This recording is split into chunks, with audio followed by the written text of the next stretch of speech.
All right. Good evening, everyone. On behalf of the HRE Foundation, I warmly welcome all of you to today's webinar on headache in children and adolescents. When to reassure and when to investigate.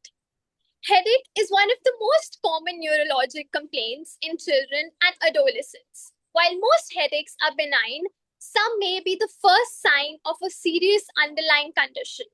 Distinguishing between the two is a common clinical challenge, making today's topic highly relevant to our daily practice. We are privileged to have with us today Dr. Aman Sohal, a distinguished consultant, pediatric neurologist, and neurophysiologist, currently serving as the Division Chief of Pediatric Neurology at Qassimi Women's and Children's Hospital, Sharjah, UAE. With over 22 years of experience in pediatrics, including more than 16 years as a consultant pediatric neurologist, Dr. Sohal has extensive expertise in managing childhood neurological disorders and is a respected speaker in national and international scientific forums. In today's session, Dr. Sohal will share a based approach to evaluating headaches in children and adolescents, discuss the important red flags that warrant further investigation, and provide us with further practical guidance on when reassurance is appropriate and when further evaluation is needed. Before we begin, I request all the participants to kindly keep your microphones on mute throughout the session. You are welcome to post the questions in the chat box and we will take them up during the Q&A session. Without further delay, I would like to invite Dr. Aman Sohal to deliver today's lecture. Dr. Sohal, the virtual floor is yours. Thank you. Thank you very much, Ms. Tandon. It was elaborate presentation, and I almost forgot what I had done in the past. So thank you for reminding me. I must thank the organizers, the HRE Foundation, my dear friend, Dr. Vivek Benz, my dear friend, Dr. Rhythm Benz, for giving me an opportunity to come and speak in this forum. And I welcome everybody who's here. Can everybody see my screen? If you can give me a thumbs up or just a message that that you can see my screen. Yes, Doctor, you can see. Lovely, lovely. Okay, so for the next 45 minutes or so, we are going to talk about children and their headaches and young people with their headaches. And I'm pretty sure that it is a common occurrence and a common finding when it comes to clinics or clinical work for many doctors and dentists with the headaches. The purpose of this talk, as Dr. Vivek has told me in the past, is to impart education, learning to the community, and help youngsters and young doctors and young medical professionals to learn about things which they may sometimes not learn from the books. Okay, so this is an article which I wrote in Gulf News not long ago, because believe me when I say that headaches is a problem across the whole world. So wherever I've worked in the past, from UK to UAE, you see children and adults with the headaches everywhere we go. I'm pretty confident that people who are listening to this talk also may or may not have headaches recently, and you would be interested in what we talk about today. So this is the summary of the slides which we're going to discuss, and then there'll be a house open to questions in the future as we finish this talk. Okay. Before we go on to the talk, let me take you through a little case of a young lady called Sarah. And Sarah came to me when she was 9 years old. She was a previously fit and healthy girl without any problems, with normal development.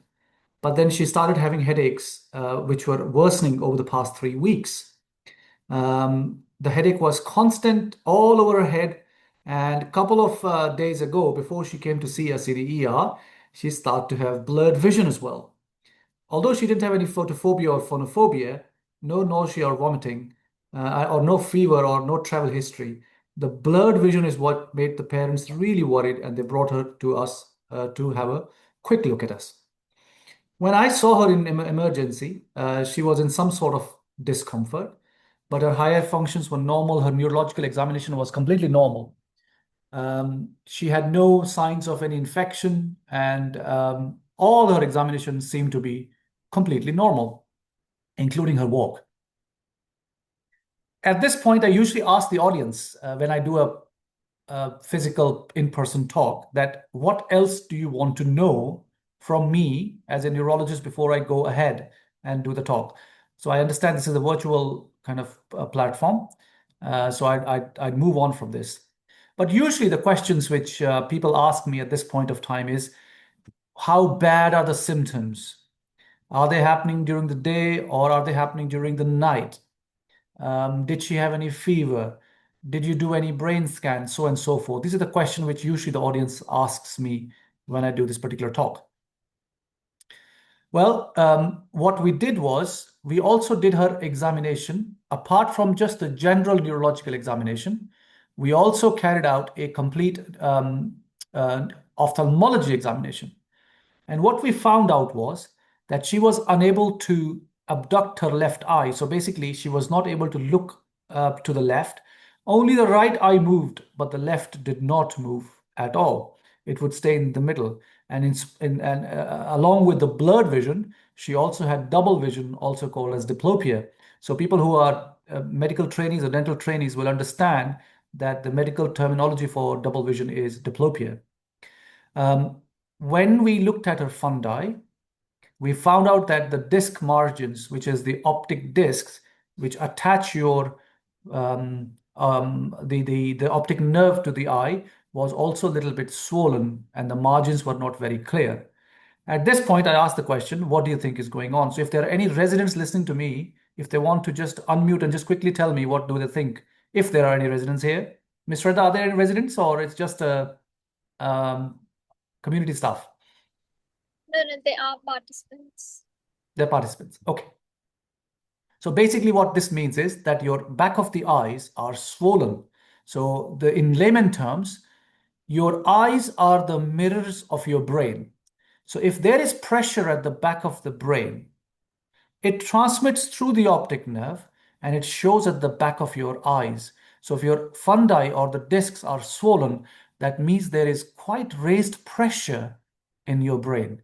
And the most commonest cause of raised pressure in your brain, as you all might know, is a brain tumor.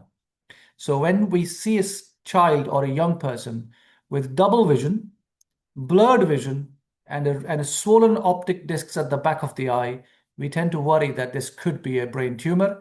So the question is, what investigation should I do urgently? I should ask for a brain scan on this child as soon as possible, and that can be a CT scan or an MRI scan, whatever is available for you. You might think that this is going to be a horrible ending for this child, but it is not, and I'll come to you later on. If you go anecdotally, if you go into the past in something like 4th century or 5th century, headaches was always there. And this is a picture for a very, very long time ago. And it has been there since, times immemorial, and people have tried to improve people's headaches. And here you can see a doctor or a healer trying to, knock on the head of this guy to get rid of the pain. Now, in today's day and age, you might laugh at it thinking, what the hell is going on in here? But apparently, actually, there was science behind it, because medieval physicians thought that there are evil spirits in your head, and when we knock on the evil spirits, they'll go away and your pain will go away. However, the reason why things used to work is because people thought that the reason for your headache is increased blood flow in your head, and that sudden increased blood flow can cause headaches. So when they knock on it, they constrict the blood vessels, or they make the blood vessels go squeezy, and that leads to less headaches. So that was a theory behind what people used to do in those ages, although it was not for the evil spirits. But nowadays, we have gone away from hammer and chisel. I don't have any hammer and chisel in my clinic, so we've gone away from that. So we take proper history now to examine to see what's going on with the person. If we talk about the burden of prevalence of headaches in children, you'd be surprised to hear that in teenage, 1/3 of teenagers almost have headache at least per week. So if you go back into your own lives when you were a teenager, or if you're a teenager right now, you would remember that actually it is true that once a week I do get headache. It's that common to have headache in young people and children and teenagers. So 1 in 3 adolescents can have headaches. This is a very good study which was done in Canada, and they looked at the prevalence, which is how much headaches are there per age group. And you can see the graph here. If you can see my mouse, look at the amount in the adolescents. Again, around 30 to 35% of adolescents have headache at least once per week. But when you are younger, you are less. However, the blues are the migraine. So the yellow is the headache, but the blue spots are the migraine. The migraine is still a lot common in younger children as well as the adolescents. So there's a difference when somebody comes to us with headaches. We try to understand that is this a migrainous headache or a non-migrainous chronic headache? And there are different reasons for that, which I'll come to in the next few moments. We divide, as neurologists, we tend to divide headaches into primary headaches and secondary headaches. So people who have migraine or tension type headache, we call it primary headache. And like the girl which I was mentioning, Sarah, who has headache because of raised intracranial pressure, it's called secondary headache or secondary to something nasty going on giving the headaches. So we really worry about secondary headaches when they come to us, and that's why we examine and that's why we do investigate them for secondary headaches. If we look at the current classification of the headaches in children by the international standards, we tend to divide, as I said, in primary and secondary. The most common primary headaches which we come across are the ones in the blue at the top, and migraine and tension type being the most common. And there is something called a TAC headache.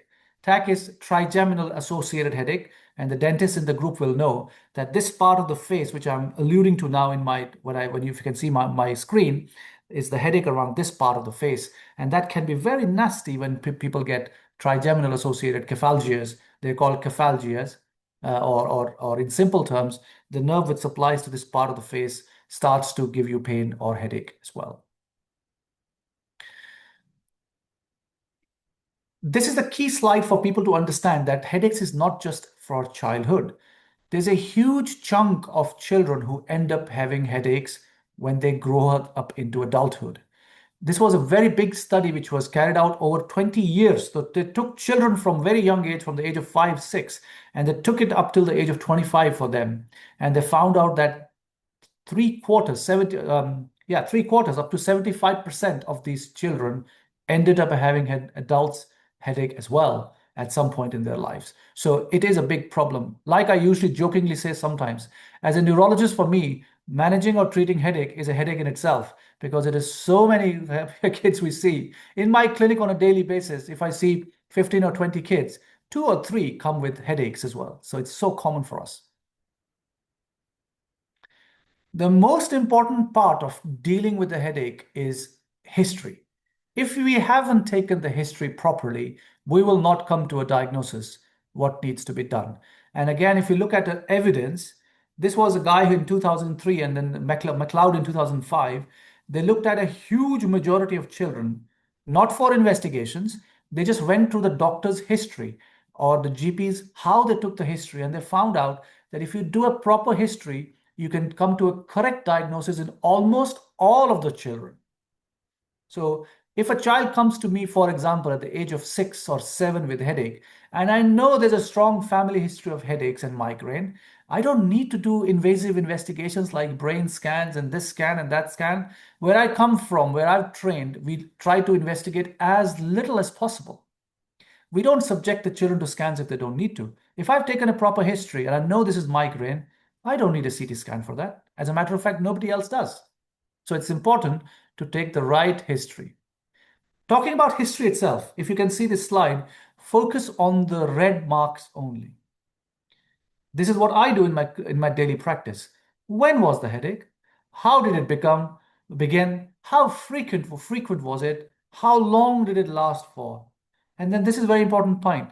At what particular time do you get headache? And why is this important? If you have a person or a child or a teenager who starts to have a headache in the middle of night, so you've gone to sleep completely normally, you had no headache, you went to sleep, and then you wake up at 3 o'clock in the morning with a severe banging headache and associated symptoms, which is also in red here. For example, you start to have nausea, you're going to puke or you're going to vomit, and you have headache, that is a huge red flag for us. As soon as we hear that, we want to investigate that person. On the other hand, if the person says, well, I get the headache when I go to school or I go to work, I get a headache. It is very much like band-like headache around my head. And after some time, the headache goes away. Well, I know that this is either a migraine headache or a tension type headache. Yeah. Going to work, people who work here will know that gives us the maximum amount of headaches. Yeah. So when you go to work, that stress of work is one of the most commonest cause of headache. And by the way, people who are listening to this, coffee does not take the headaches away. If you don't drink coffee and if you drink caffeine, the headache is going to come back. That's the biggest myth, and I'll come to that. People do that very commonly. They drink a cup of coffee, they feel the headache is gone, but the headache comes back again, and they drink another cup of coffee. So it's a vicious cycle we need to get out of. And we'll talk about management in a short while. This is an important slide because when we take a history, the trigger of the headache is extremely important. What causes us the headache? So I'll give you a story. I remember when I was a trainee neurologist, and I was almost about to finish my training and I was about to become a consultant. This is way back in 2012. This young lady who was about 12, 13 years old, she would come to me and come with severe headaches. She had already seen many doctors, GPs, and she had never seen a neurologist before because her headache wasn't going away. So what I did nothing different. I just took a proper history. And she said, Doctor, I get headaches on Monday, Tuesdays, and some other day like Saturday or Thursday. She said, I can't remember. And I was like, how is it possible that you know that I get headaches on all these days? So I said, go back home, maintain a diary, write a diary. When does your headache start? What do you do before your headache starts? And how long does it last for? Come back to me after 2 weeks. She came back to me in 2 weeks and she was right. Only on those days she would have headaches. But she wrote something interesting. And she said, whenever I eat strawberries, when my mom feeds me strawberries when I come back from school, that's when the headache starts. So nobody even thought that strawberry can be a trigger for headaches. I had never seen that before, but that was a learning point for me. That even the food items you would not suspect can sometimes be a cause of your headaches. So remember that a proper history, particularly of the triggers, is very important. If you talk about other triggers, sleep. And now, how many of you who are listening to me, if you can put your hands on the heart and tell me that you sleep on time and get up on time? I'm pretty sure that most of you will say, we watch TV till midnight, then maybe we'll be on phone for another 1 hour and we'll go to sleep after that. Well, that's completely wrong because people who are on screens, this is my screen, and I look at my phone and I'm watching the phone till midnight, and then I turn my light off and go to sleep. You're going to have poor sleep, and then you're going to wake up in the morning with headaches. What we recommend is that 1 hour before your sleep time, you should not be watching any screens. 1 hour before your sleep time. This is the time for soul searching for all of us. So what we need to do is read a book. If you want to read something, read a book before you go to sleep because the screens can cause sleep disruption. Exercise, travel, school, all of those can be the cause of the headaches as well. Lifestyle factors play a huge role, which we need to look at when we are taking a history. Diet is very important. In this part of the world, when people fast, and of course in India also people fast a lot, when you fast and you're not drinking enough water, that is going to cause you headaches. Skipping meals is going to cause you headaches. You're going to get hypoglycemic. Your blood sugar is going to go drop. That can cause headache. If you're not going to drink enough water, your brain needs water. A huge chunk of your water is used up by your brain, and that is also going to cause headache. Brain is like your data center, like an AI center. Imagine if your AI center is not cooled down, it blows up. Same goes for brain. So you've got to keep drinking water to hydrate your brain. Screen time I've already mentioned, it's so important. Exercise, if you're not exercising, that can give you a headache. But there is also a condition called exercise-induced headache or exercise-induced migraine. So again, there's a story I have for a child who would only get headaches after they went for their football training. As soon as he will go for football training, he'll come back, he'll have headaches. The parents thought that he's avoiding the exercise. He doesn't want to go to football training. That's why this is happening. But when you take a proper history, The mother told me that when she was a kid, she used to have the same problems when she used to go and practice her basketball or whatever she used to do. So there's a genetic condition which gives rise to exercise-induced migraine. So you've got to ask very careful or take a proper history when you diagnose this. This guy gives headaches to everybody these days, particularly our region here, as you all know. So that's why his picture is there. But on the other hand, when we examine, we got to do a proper physical examination, which includes your eyes, which means your fundoscopy is very important. We got to look at the back of the eye. So whenever you go and see a doctor for headaches, if he or she does not examine your eyes, or if he or she does not refer to you an ophthalmologist that go and see eye doctor, then the job is half done. It's very important. The headache examination starts with your eyes. If you are a dentist, anybody is a dentist in the group, I know there are two very senior dentists here. Your temporomandibular joints are very important to be examined when you have headaches because your teeth grinding is directly linked to your temporalis muscle. So when you grind your teeth, your masseter muscle and your temporalis muscle get really, really stiff, tight. So when in the morning when you wake up, you have headache right here because that muscle is really tight. So your TM joints examination is very important. And then the other things which I've mentioned here, we have to examine the child properly to come to a diagnosis. Back to Sarah now. We shouldn't forget her. So we looked at her eyes, and this is a slide for people who are non-medical. This is an example of a normal-looking optic disc. So this is the back of the eye. Your eye is like a curtain where all the projections, what you're seeing right now is being projected here. And this part here is the nerve head, which takes the messages from here to the brain, which is your software at the back.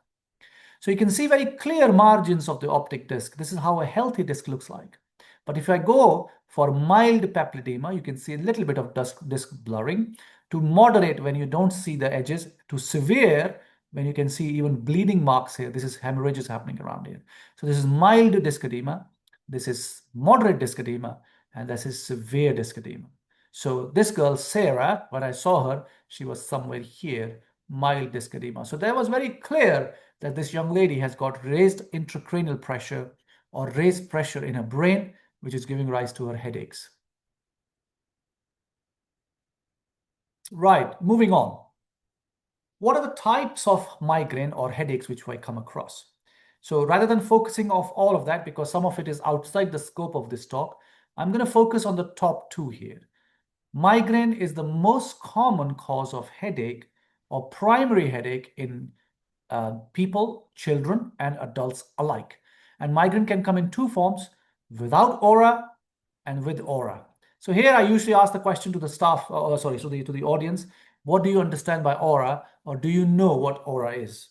Because this is virtual, so I will keep talking. So there are two types of migraine, with aura and without aura. The aura basically is before the headache starts, the young person, the child or an adult has certain symptoms or symptomatology before the headache starts. And the most common symptomatology is they can get blurred vision sometimes. I'm pretty sure that in the audience somebody will have migraine and they would relate to this. Blurred vision is one of the most commonest presentation of aura. Sometimes you can have half vision gone. Doctor, I can't see one side of the eye. It seems that I've lost half vision. Sometimes they see dots and colored rainbow colors as well, followed by nausea. They feel nauseous, that they are about to vomit. Sometimes they can have photophobia, which means if the lights are on, you want to turn the lights off. Phonophobia, if somebody is talking loud or the TV is on, they want to turn the TV off. They can all be part of the aura, and then the headache starts. And that's the migraine with aura, which is the more commoner one. And there is migraine without aura, which only has headaches. Next slide. Before the next slide. Okay, that's after that. I was going to show you the aura symptoms. I think the slide is afterwards, which I'll come to in a short while. Why does migraine happen? This is a question which people ask me regularly, that why does it actually happen? So there are hypotheses behind it. There is a vascular hypothesis, and now we are coming to a neurogenic hypothesis. 20 years ago, when I was a medical student, Dr. Vivek knows me and Dr. Rhythm, we were together way back in Patiala. And the hypothesis at that time was vascular hypothesis, which means that there is blood vessels which constrict and then they dilate, constriction and dilatation. And when there is sudden dilatation of the blood vessels, or the blood vessels open up, it floods the brain with the blood, and that gives rise to the headaches. Now, there is some truth to that, but we have come off it and we have come to what we call as a neurogenic hypothesis, which means the problem is actually with the brain cells, the neurons. So what happens is that the messages which are coming into the brain cells, they cause depression of the brain cells, also called as neuronal depression, which then leads to blood vessels being dilated, and that causes migraine. These are hypotheses. We cannot prove or disprove it, but we think that's probably one of the major reasons why it happens. Okay, moving to more interesting stuff. Like I said, there is aura and there is not no aura. And the International the Headache Society is very clear when it comes to diagnosis or definition of aura, so migraine. The main thing is at the bottom of the slide, if you can see my mouse here, is that it's a diagnosis of exclusion, which means there is no underlying organic cause. There is no brain tumor. There is no raised intracranial pressure. There's nothing causing it, and it is primary in nature. When we say primary, it means that it is coming from your family members, which means that it is most likely genetic in nature. So if you're without aura, you can have more than or 5 attacks in 48 hours. Yeah, and that headache is bilateral, frontal or on the side, and you can have nausea, photophobia. If you have aura, you can have aura which gradually develops within few minutes, and it can last for 1 hour. Sometimes the aura, just the visual symptoms, can last for 1 hour. And imagine having a blurred vision for 1 hour. It is so annoying and so concerning that a patient who gets it for the first time thinks that they're going blind. So it's very important that you listen to these people, listen to your patients carefully, and then treat them accordingly. There you are. This is a slide. I'll let you just look at the slide for a few seconds, and I'll so quickly. This is a true example of what children have, or young people have said their aura looks like. Most children, or teenagers, when they come to me with headaches, I tell them, show me how your aura looks like. So they'll pick up a pencil, and they usually draw these little blobs here, like these blobs here. And then they'll tell me, Dr. Aman, one blob looks like purple color, one looks like yellow color, one red color. And I know they're talking about visual aura. Some adults see these zigzag lines. You can see these zigzag lines. Many adults will come with zigzag lines in their vision, and they say, we see this. And some children have rainbow colored as well, along with some blurred vision as well. So this is the types of aura which most people get it. Don't forget, aura can be black and white in color as well, like the top here. It's not always colored in nature. I think I'll skip these slides because they're a little bit too deep. We'll come to this, the most common one, headache after migraine. Tension type headache is one of the most commonest type of headaches which people get after or along with migraine headaches. In fact, when Dr. Vivek told me that you have to do this talk, I had tension type headache that day because I had to prepare for the talk as well. So thanks to Dr. Vivek for that. Headaches can occur at least half a month. Imagine if somebody has TTH, half a month, 14 days, you have headaches. It's like somebody is pressing on your head here. And you can see this lovely lady where I've painted her red, or not me, where I took the picture for. And you can see her forehead is red and the areas around the head of the eyes are red.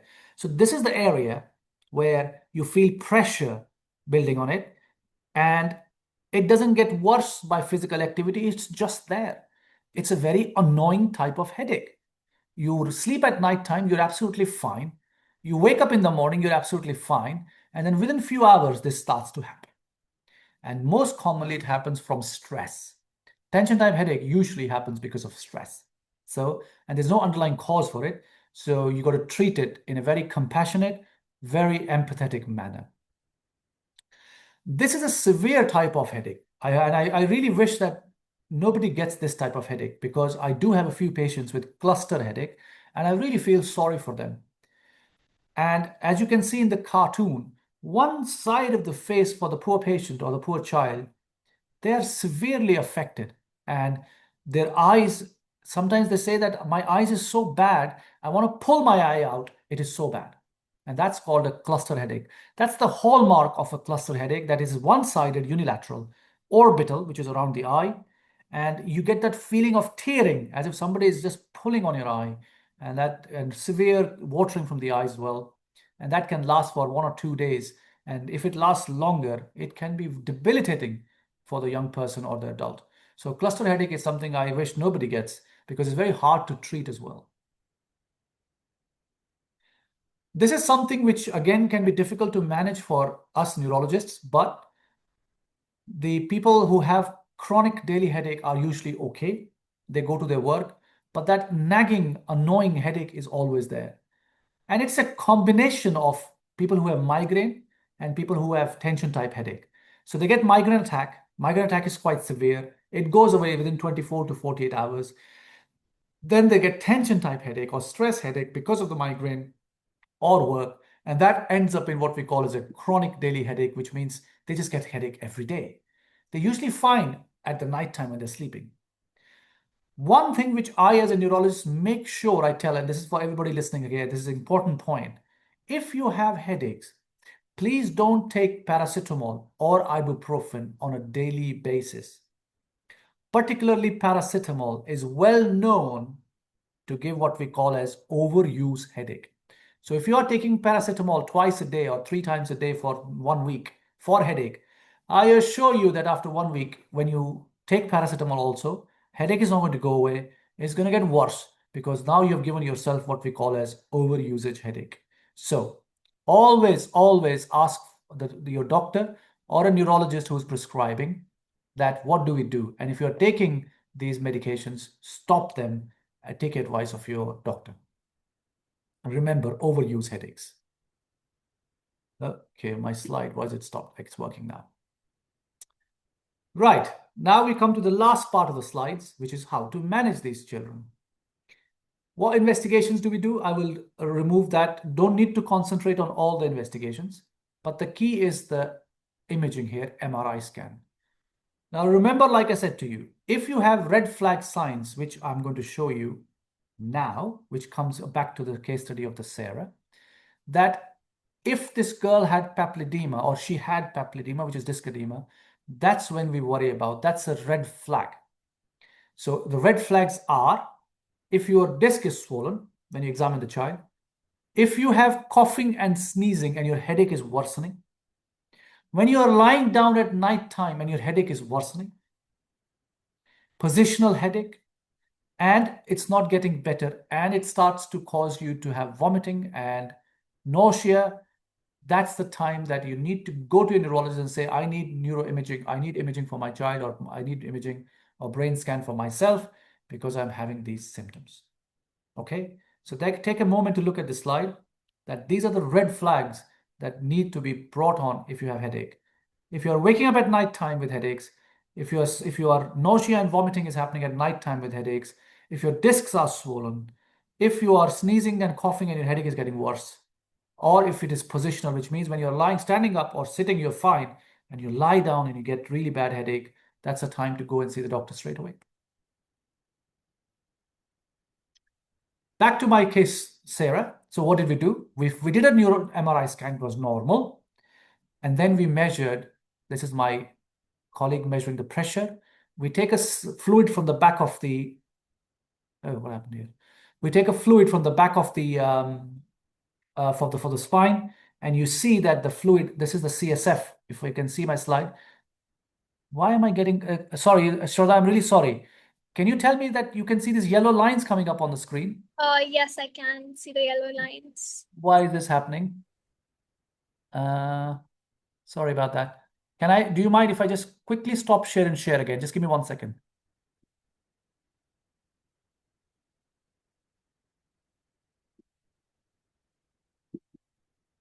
Okay, gone. Good. So what happens now is we take the CSF, the fluid which runs around your brain, it also goes into your back. So whatever is happening here in your head is also happening at the back of your spine, because the fluid is circulating between your brain and your spinal cord. So we do an epidural. Some people know what epidural is. We put a needle in your back and we measure the pressure. And usually the normal pressure stops around this level here, which is around 15 to 18 centimeters of water. But as you can see, this pressure is going up. And in this girl, it went up. And this is one tube, this is two tube. It actually went to the third tube. So it was so high pressure. And that's called something called in medical terminology, IIH, or idiopathic intracranial hypertension. Idiopathic means no cause. Absolutely fine, no cause. Intracranial means inside the brain, cranium. Hypertension means raised pressure. So we were happy that we had this condition with this girl because there was no brain tumor and we could give her a medicine to lower the pressure over the next 3 months and she was fine. And it was a happy ending, so to speak. That's just to show you how it is done. Moving on. So what is the non-medical management, which is the most important management when it comes to headaches in young people and adults? It is not the medication which helps them. This is the biggest take home from this particular slide. It is not your medicines which is going to cure you of your headaches. It's what you do apart from medications is going to get rid of your headaches. Maintain a headache diary. Find out what is the cause of my headache. If you remove the trigger, your headaches will go away because you'll remove that trigger. So am I missing meals that is causing it? Am I not drinking enough water? A normal person needs to drink 2 liters of water every day to prevent headaches. 2 liters means 4 of those 500 ml bottles. Now you do some soul searching, everyone, and see how much water do you drink a day. Physical activity is very important. If you are doing physical activity, but be careful it's not in heat, because heat can be one of the reasons for the headache as well. Food, like I said, is important. Cheese, chocolate are the most common cause of migraine in children and young people. Chocolate has got caffeine in it. So anything which got caffeine, which is your Coke, Sprite, Fanta, fizzy drinks. It's your tea. Tea is full of caffeine. Coffee, Americano, hot chocolate, all are full of caffeine. They will give you a headache. Cheese and chocolate or cheese and caffeine are the most common causes of headache in children and young people. And of course, stress is one of them as well. So maintain the diary and find out what is wrong with you.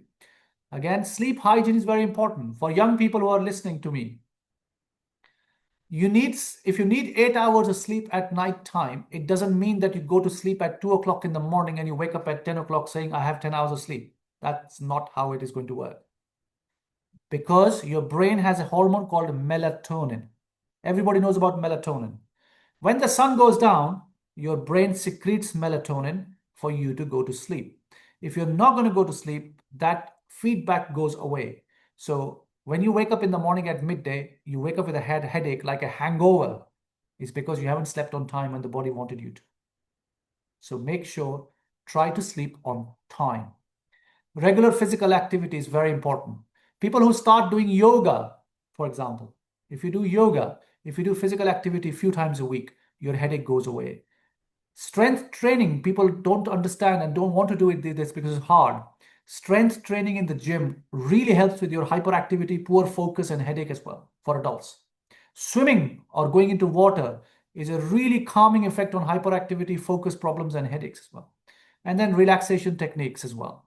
Many a times we send people to the psychologists as well, particularly the ones with the chronic headaches, because anxiety and stress is one of the commonest causes of chronic daily headache. So medicines are not going to work there. You've got to send these people, or the patients have to go and see a psychologist, because headache is just a tip of the iceberg. You understand the iceberg phenomena. Outside is only 1 or 5%. Whatever is happening under the water is the main problem. So headache is only a tip of the iceberg. So the psychologist deals with their problems, helps to overcome anxiety, depression, that takes the headaches away. What can I do as a neurologist? Well, I can give you some medications for acute attack, which is the aborter, which means as soon as the migraine attack or headache attack starts, you take this medicine and the headache stops. But then you need a prophylaxis, which means you want to take something long-term to prevent it from happening. So one is the aborter and the other one is a preventer, how to stop it from happening again and again. And quick line about that. The aborter medications are called the triptans, also called as sumatriptan, zolmitriptan. People may have heard the word Zolmig as well. These are called triptans, and they work on your neurotransmitter called serotonin. That's why they're called serotonin agonist. So your brain, people who are not medical here, your brain secretes lots of chemicals, also called as neurotransmitters, out of which you have serotonin, which is the happy hormone. So if you've done, in India, as we call it, seva, if you've done seva and you've done voluntary service, you will see that you will be very happy that day that you achieved something in life.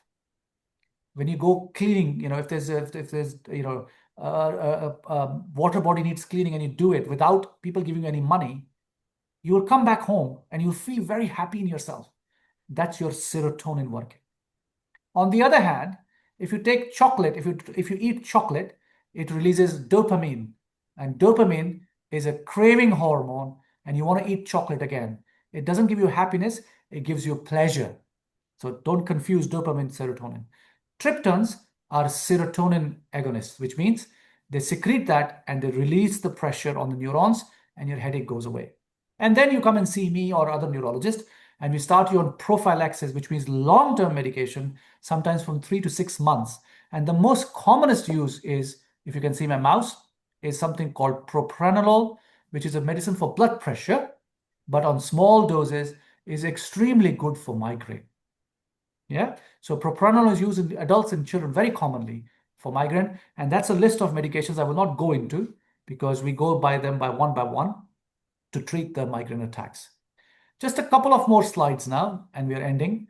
New things are coming through, something called CGRP. The big fancy name for that is calcitonin gene receptive peptide or receptor peptide. And these are specific receptors in your brain. I'm okay? Yeah. So there are specific receptors in your brain, and these medicines then target these receptors to stop the migraine attacks. These are only used in people who we can't do anything else, and we have tried all the normal usual measures, and if they haven't worked, then we go for these kind of antibodies. And then there are things which are under trials these days, which are called nerve blocks. So if you go to an adult neurologist, they will put Botox injections on your head. Yeah. So, some men and women like to have Botox to look young, unlike Dr. Vivek, who looks young all the time. Some people use Botox injections to, to look young. One of the things which they do in the Botox injections is to relieve them for their headaches as well, right? So adult neurologists do that for headaches. And then there are implantable devices, which I will not go into because that's outside the scope of this particular talk. Chronic daily headache, people who have headaches on a daily basis, which I mentioned, that's a combination of migraine attacks and TTH, are the most difficult for them. And the line here, which I've put in red, is the key message for everybody. Stop taking over-the-counter paracetamol, or pethidine and all those things for headaches. That's going to make them worse. You don't need medication. You need non-pharmacological treatment, which is your psychologist, behavioral modification, and relaxation techniques. That's what you need. And just focus on the abortive therapies when you have severe attacks. And don't worry too much about that nagging mild headache in the background, because that will only go away with non-medical management. I think that's where my talk finishes, exactly 45 minutes. And people who want to visit my website, it's neurokidsdoc.com. And I have my social media handles. You can take pictures of this if you want. Lots of people follow me in my LinkedIn and ask advice and all. So that's for you to take down if you want. And I'm open to questions now. Thank you very much for listening, everybody. Thank you so much, Dr. Sohail, for that insightful presentation. We will now begin our question and answer session. If anybody has any questions, you can either ask them or type them in the chat box.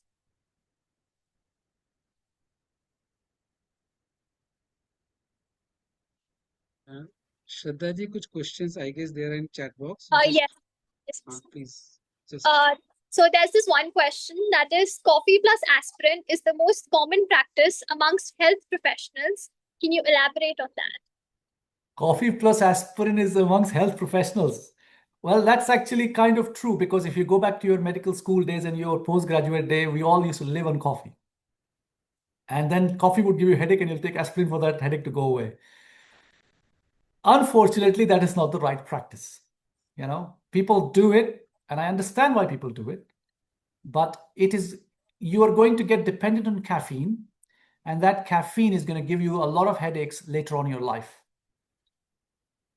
A moderate or a small amount of everything is good, but if you do it on a daily basis and you keep doing it, that's going to give you trouble as you grow older. When you grow older, that caffeine is going to give you heartburns in the future. Mark my words, it's going to happen. And my colleagues now are coming off caffeine saying we get severe heartburns now because of the caffeine. So if you want to try something, I would recommend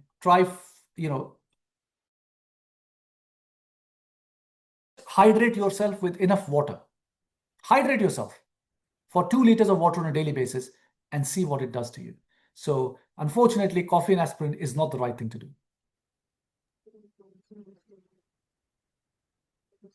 There's another question. That is, what is the reason of having a headache early in the morning when I wake up?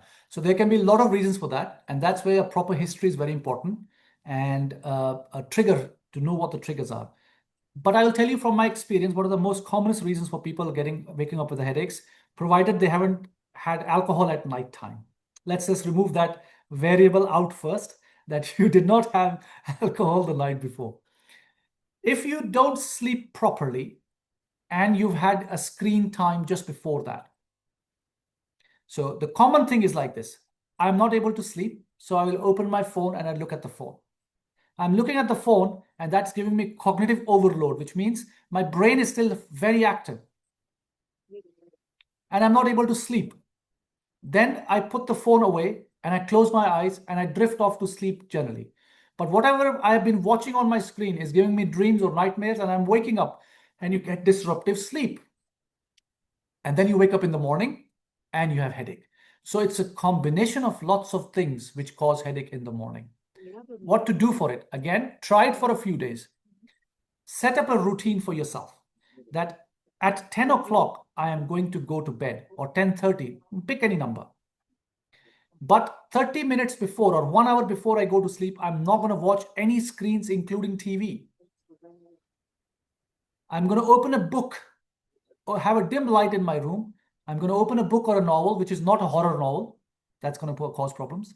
Just something which I enjoy reading. And I'm going to read for 30 minutes and I'm going to drift off to sleep. Try this for 1 week and see the difference. More often than not, that works. And during the daytime, drink 2 liters of water. Do that, and 70% of the times I've seen that people get better.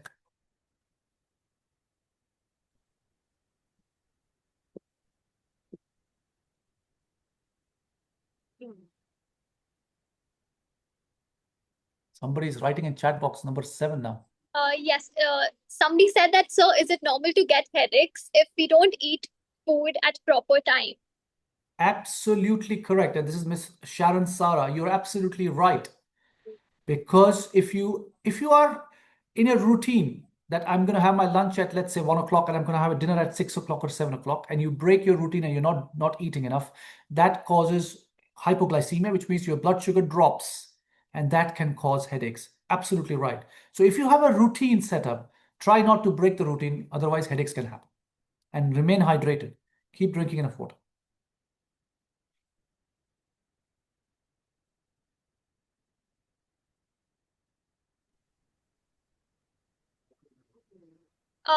There was another question called dental endolic pain can be referred to as and presented as a headache. So referred pain in dentistry is something which can cause headaches, but it is separate from having migraine attacks. You can have a migraine attack, yes, because the trigeminal nerves comes from there as well. And you can have trigeminal cephalgia, which I was mentioning before. So whenever a dentist sees a patient with the headaches and you think it's because of dental, you should refer them to a neurologist as well for them to have a look at it. And that's a very valid thing, that referred pain from dentistry can also give rise to headaches and migraine.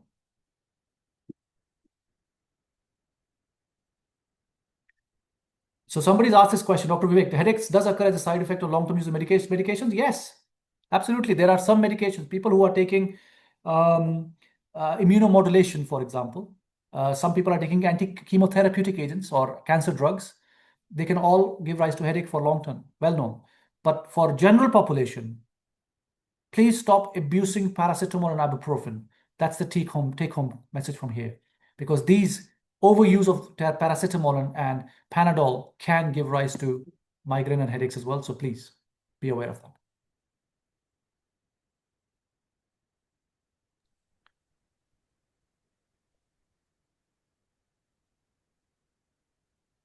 I think that's it. Nobody else is asking anything. Yes. So Thank you so much. option.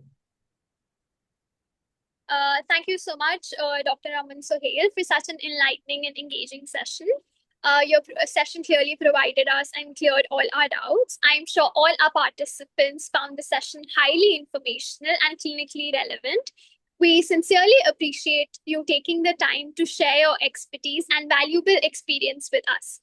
I would also like to thank all our participants for their enthusiastic participation and thoughtful questions. On behalf of all the HRE Foundation, I extend our heartfelt gratitude to Dr. Aman Sohal for delivering the excellent lecture and to everyone who joined us this evening. We look forward to welcoming you to our future academic activities and webinars. Please stay connected with the HRE Foundation through our official communication channels for updates on upcoming educational programs. Thank you all once again and have a wonderful evening.